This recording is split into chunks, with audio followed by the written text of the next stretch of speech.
दादा, आज तुम्ही अजितदादांची भेट घेतलेली आहे, तुम्ही आणि अमोल कोल्हे, तर काय नेमकं भेटीचं कारण होतं? अमोल कोल्हे साहेब तिथे गेले होते, त्यांच्यावर इतरही सर्व कार्यकर्ते होते.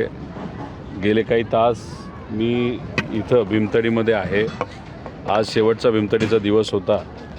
आजसुद्धा बघितलं तर 55,000 लोक एका दिवसात भीमतडीला इथं आले होते. त्यामुळे मी गेले काही तास इथं असणारे बचत गट, आमचे सर्व जे ॲग्रिकल्चर डेव्हलपमेंट ट्रस्टचे जे सर्व पदाधिकारी आहेत त्यांच्याशी चर्चा करत आहे.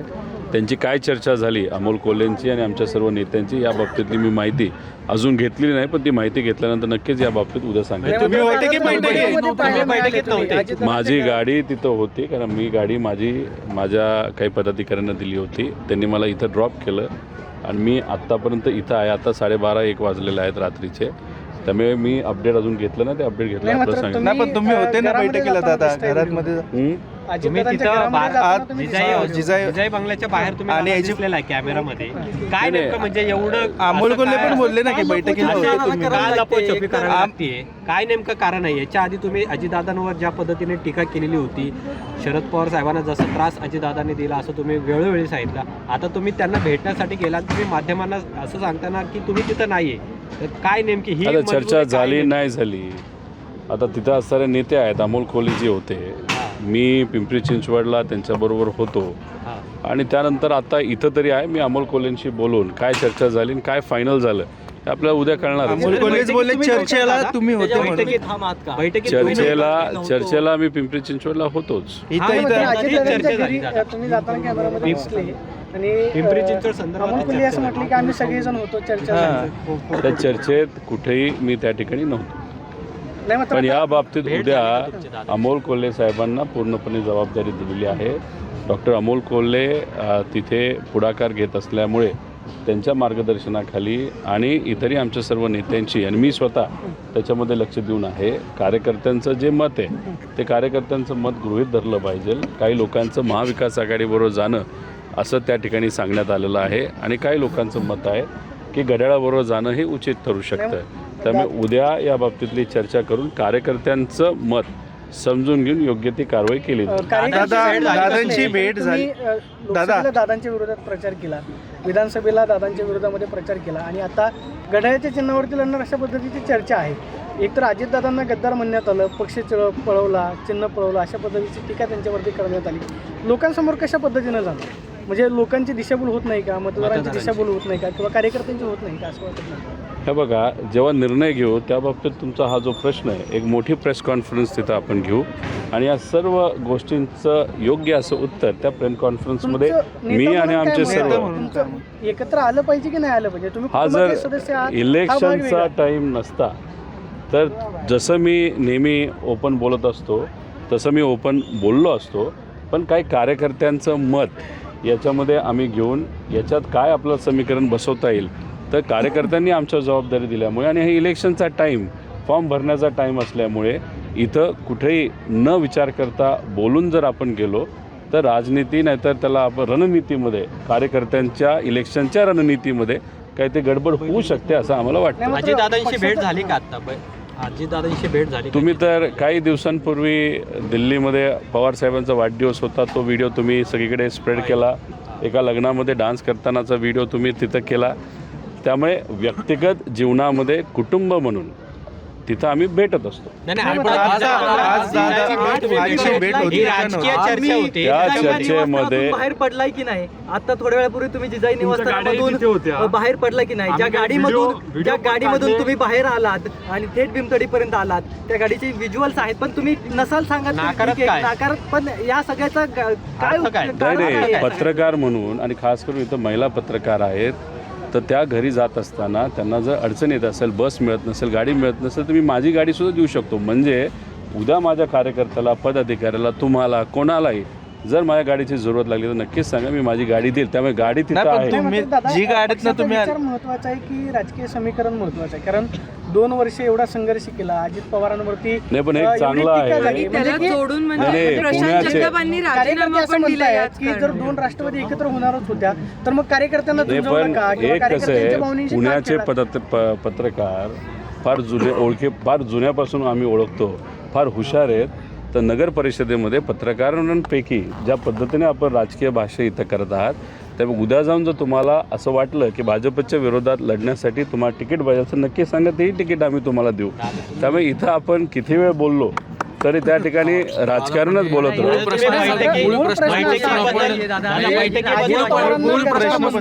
आपण वेगळ्याच उत्तर देतात असं आम्हाला वाटतंय. मूळ प्रश्न एवढाच आहे की तुम्ही त्या ठिकाणी बैठकीला गेला होतात का नव्हता गेला. मी मगाशी मराठीत सांगितलं, आता कुठलं इतर भाषेत बोलू. त्या ठिकाणी आणि ह्याचे गोष्टी अमोल कोल्हेंनी पण केलेल्या आहेत. वेगळा माणूस आहे. आम्ही त्या चर्चेत पवार आज असं लपवाछपवीसाठी का प्रयत्न करतायत? हे बघा, तुमच्याकडे व्हिज्युअल आहेत, त्या व्हिज्युअलचा तुमच्यासारखी व्यक्ती होती दादा, आणि तुम्ही मीडियाशी एवढे कनेक्ट आहात, असं असताना सुद्धा तिथं मीडियाला जोरात गाडी बाहेर आणण्यात आली आणि इथं आणण्यात आली आणि त्यानंतरही तुम्ही म्हणता की तुम्ही त्या बैठकीत नव्हता. असं काय म्हणजे लपवलं जाते? हे बघा, माझे जे ड्रायव्हर आहेत आणि PA, जर काहीतरी मिसकम्युनिकेशन झालं आणि त्यांना कळालं काहीतरी चुकले, ते थोडे घाबरतात. त्यांना मी जेव्हा विचारलं, अरे गाडी मला इथं दिसत नाही भीमतडीला, कुठे आहे, तर त्यांना असं वाटलं होतं कार्यकर्त्यांना तिथं घेण्यासाठी गेल्यानंतर ते तिथंच थांबले आणि त्यांना जेव्हा कळालं मी इथं आलो आहे आणि इथं गाडी मागवलेली आहे, तेव्हा ते घाई गडबडीने इथं आले.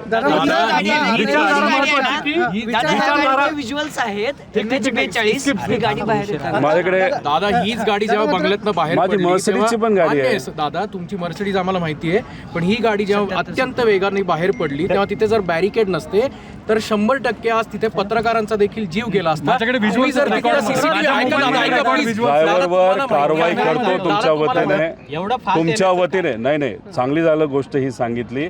आत्ताच्या आत्ता लागलं तर त्या ड्रायव्हरला मी कामावरनं काढतो. गरीब ड्रायव्हर आहे, पण पत्रकार हे महत्वाचे, त्यांच्यावर मी लगेच कारवाई करतो.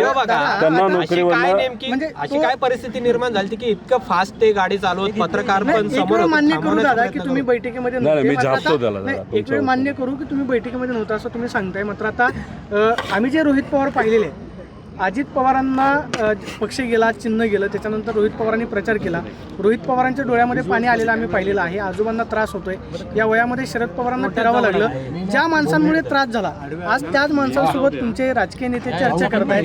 हे राजकीय दृष्ट्या योग्य आहे की भावनिक दृष्ट्या योग्य आहे? तुम्हाला नक्की काय वाटतं? कुटुंब म्हणून एकत्र आहेत का? मी मगाशी आपल्याला हेच सांगितलं की या बाबतीतली स्पेसिफिक प्रेस कॉन्फरन्स आपण घेऊ आणि त्याच्यामध्ये जो कुठला तुमचा प्रश्न असेल, जर आम्ही निर्णय घेतला. नाही, मात्र तुम्ही आता उघडपणे काय म्हणून सांगत नाही. एकीकडे तुम्ही भाजपचा विरोध करताय, तेच अजित पवार भाजपच्या विरोधामध्ये बसतात आणि तेच अजित पवार जर तुमच्या महानगरपालिकेमध्ये तुमच्या सोबत आले तर मग मतदारांना नक्की काय सांगणार? नाही बघा, आता हा प्रश्न तुम्ही इथं मला विचारत आहात, या बाबतीत कुठेही फायनल त्या ठिकाणी झालेलं नाही.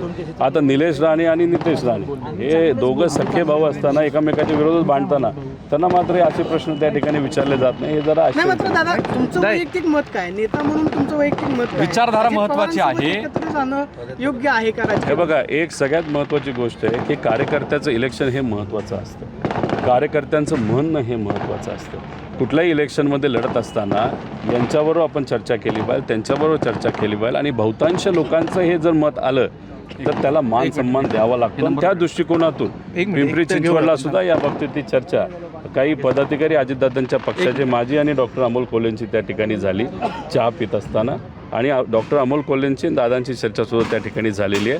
तर उद्या या बाबतीत थोडंसं आता पुढं कसं जायचं या बाबतीत नक्कीच निर्णय कार्यकर्त्यांचं जर मत महत्वाचं असेल तर मग ते प्रशांत जगतापांचं मत महत्वाचं वाटलं नाही का तुम्हाला? ते कार्यकर्ते नाहीत का? 25 वर्ष त्यांनी तुमच्या पक्षामध्ये संघर्ष केला. शरद पवारांसोबत जेव्हा कुठलाही कार्यकर्ता पुण्यात नव्हता, प्रशांत जगताप त्यांच्याबरोबर होता.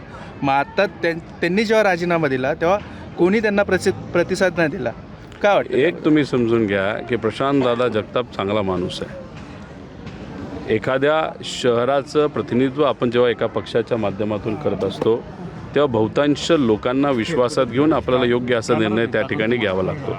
प्रशांत दादा हे आपल्या पक्षाबरोबर आज असते तर नक्कीच त्याचा आनंद त्या ठिकाणी आम्हा सगळ्यांना तिथं झाला असता.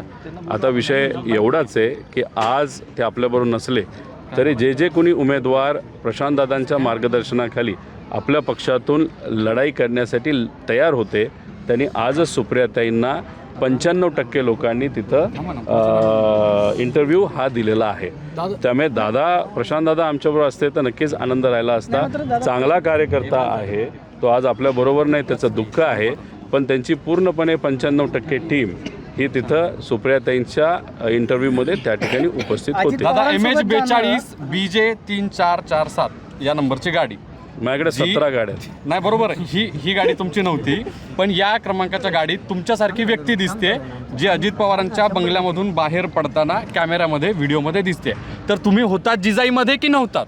आता 10 वेळा तुम्हाला सांगितलं. मला एकदा शेवटचं उत्तर द्या, मी उशीर आलो. तुम्ही काय करा, हा जो व्हिडिओ आहे तुम्ही चालवत राहा. आता मी तुमच्यासमोर इथं उभा आहे, तुम्हाला सांगितलंय की तिथं आपले अमोल कोल्हे डॉक्टर जे होते त्यांच्या मार्गदर्शनाखाली मीटिंग झाली.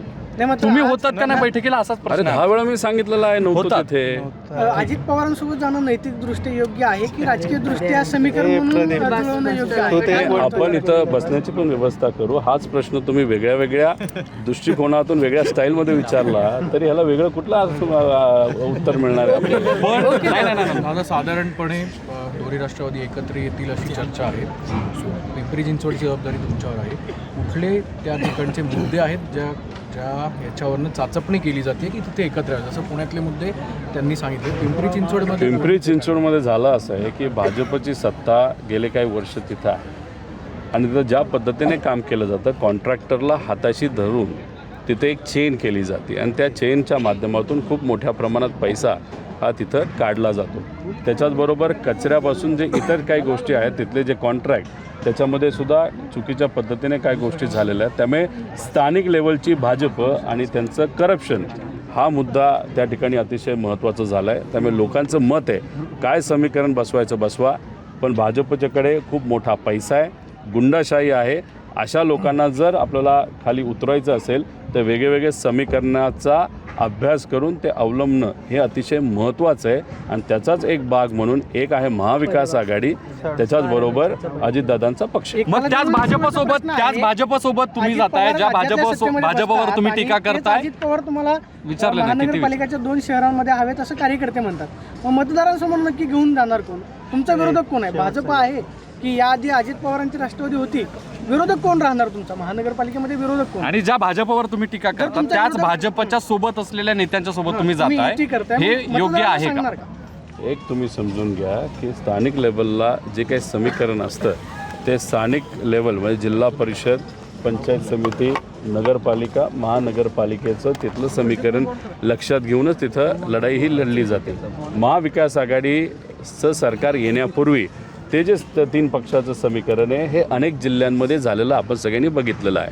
जेव्हा तिथं जम्मू काश्मीरमध्ये लढाई लढली जात होती तेव्हा भाजप PDP बरोबर गेलेलं आपण सगळ्यांनी बघितलेलं आहे. त्यामुळे ही जी काही समीकरण असतात, एखादा पक्ष हा बलाढ्य झाला आणि भ्रष्टाचारी झाला आणि स्थानिक लेवलला गुंडाशाहीचा योग्य असा वापर त्या ठिकाणी त्यांच्याकडनं केला जात असेल तर त्याला विरोध करण्यासाठी जर वेगळं काहीतरी समीकरण आपल्याला देता येतं आहे का, ही जर चर्चा सुरू असेल तर त्याच्यावर विचार करणं, त्याच्यावर चर्चा करणं आणि निर्णय घेता येतोय का याचा अभ्यास करणं ही कुठल्याही नेत्याची त्या ठिकाणी जबाबदारी असते.